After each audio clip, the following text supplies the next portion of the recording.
Magandang araw po sa inyong lahat. Sana matapos niyong panoorin itong aking vlog ay makapag-subscribe kayo sa aking YouTube channel. At sana matapos niyong panoorin itong aking vlog, pakihit na rin yung notification bell para every time na nagkakaroon ako ng bagong vlog ay madali kayo o palagi kayong manonotify. At yung palaging request ni Sir Bong, favor nyo na lang kay Sir Bong. Kasi dyan sa mga vlogs ko ay marami nang lumalabas na ads. Sana pag lumalabas yung mga ads, huwag nyo siyang i-skip. Papanoorin nyo ng buong buo lahat ng ads na lumalabas dyan sa aking vlog. Pwede ko bang asahan yan sa ating mga kaguruan? Maraming salamat sa inyong lahat. Maraming nagtatanong kay Sir Bong tungkol dito sa election ban. Kasi tinatanong nila paano na raw yung application nila for promotion. Mapipending daw ba dahil meron tayong ongoing na election ban? Kasi by now, maraming guro ang nakapag-file na ng kanilang reclass or application for promotion. Mostly ay in-applyan nila Teacher 2, Teacher 3, pero madami din ang naka-apply na ng Master Teacher 1 and other teaching position. Pero dahil sa midterm election ng May 12, 2025, ang epekto nito ay nagkaroon ng election ban. Kung nagkaroon ng election ban, may ilang mga regular procedures ang gobyerno na dapat ay hold muna or stop muna for the meantime.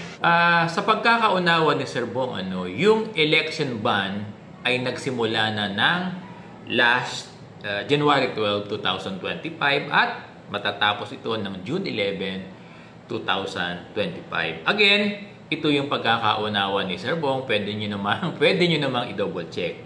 Now, ano ang mga ipinagbabawal sa period na ito ng election ban na apektado yung ating mga guro at yung ating mga principal? Ipinagbabawal sa period na ito from January 12 to June 11, 2025 ay yung pag-transfer ng isang principal from one school to another school or yung pag-transfer ng guro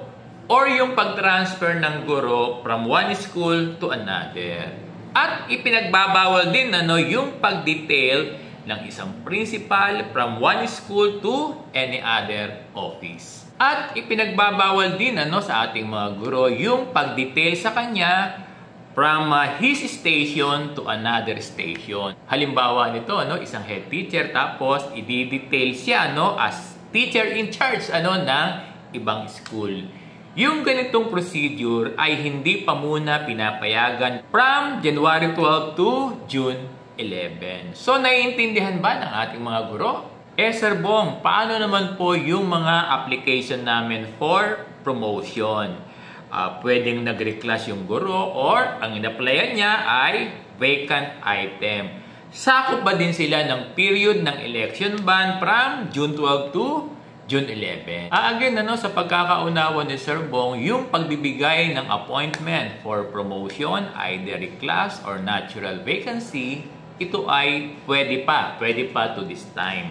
Kahit yung mga pagkikreate ng mga items ng mga teaching positions, sa pagkakaunawa ni Sir Bong ay pwede pa ito by this time. Kasi ang effectivity ng election ban para sa giving of appointments or creating of positions ay magsisimula pa ng March 28, 2025 at matatapos ito ng May 11, 2025.